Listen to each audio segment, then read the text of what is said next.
خلیفہ ہارون رشید کے پاس ایک ملحد شخص آیا اور کہنے لگا، اے امیر المؤمنین، تیرے عہد کے علماء نے اس پر اتفاق کیا ہے کہ اس دنیا کا کوئی خالق ضرور ہے، ان میں سے جو عالم و فاضل ہو اسے یہاں حاضر ہونے کا حکم دیا جائے تاکہ میں آپ کے سامنے اس کے ساتھ بحث کروں اور ثابت کر دو کہ دنیا کا کوئی بنانے والا نہیں۔ چونکہ امام ابو حنیفہ رحمہ اللہ کا اس وقت کے علماء میں بڑا نام اور افضل مقام تھا، لہذا ہارون رشید نے آپ کے پاس پیغام بھیجا اور کہا، اے مسلمانوں کی امام، آپ کو اطلاع ہے کہ ہمارے ہاں ایک شخص آیا ہے اور وہ دعویٰ کرتا ہے کہ صانع یعنی کائنات کا بنانے والا کوئی نہیں، اور وہ آپ کو مناظرے کی دعوت دیتا ہے۔ امام صاحب نے فرمایا، میں ظہر کے بعد آ جاؤں گا۔ خلیفہ کا پیغام بر آیا اور جو کچھ امام صاحب نے فرمایا اس کی اطلاع دے دی۔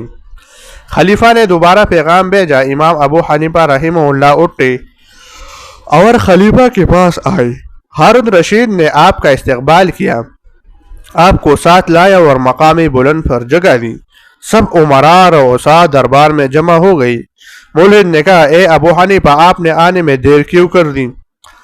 امام صاحب نے جواب دیا، مجھے ایک عجیب بات پیش آئی اس لیے دیر ہو گئی، وہ یہ کہ میرا گھر دریائے دجلہ کی اس پار ہے۔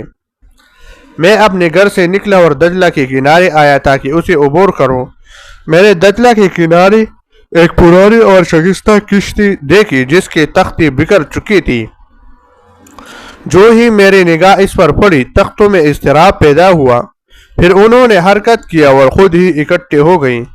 ایک حصہ دوسرے حصہ سے جڑ گیا اور بغیر کسی بڑھئی کے سالم کشتی خود بخود ہی تیار ہو گئی۔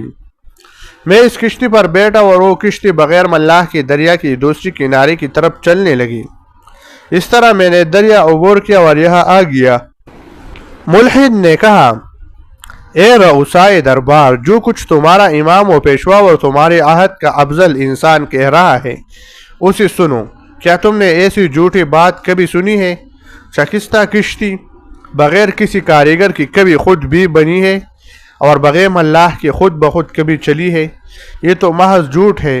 امام صاحب نے فرمایا، اے کافر مطلق، اگر کسی کاریگر یا بڑھئی کے بغیر کشتی از خود نہیں بن سکتی تو یہ کیسے ممکن ہے کہ عظیم کائنات خود بخود وجود میں آ جائے؟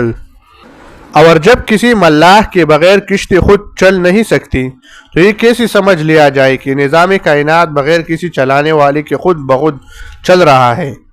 امام اعظم ابو حنیفہ رحمہ اللہ کی اس علمی بصیرت اور عجیب استدلال سے جہاں اور لوگوں کا ایمان پکا ہوا، وہاں وہ ملحد و بے دین بھی راہ راست پر آ گیا اور اللہ تعالیٰ کی ذات وحدہ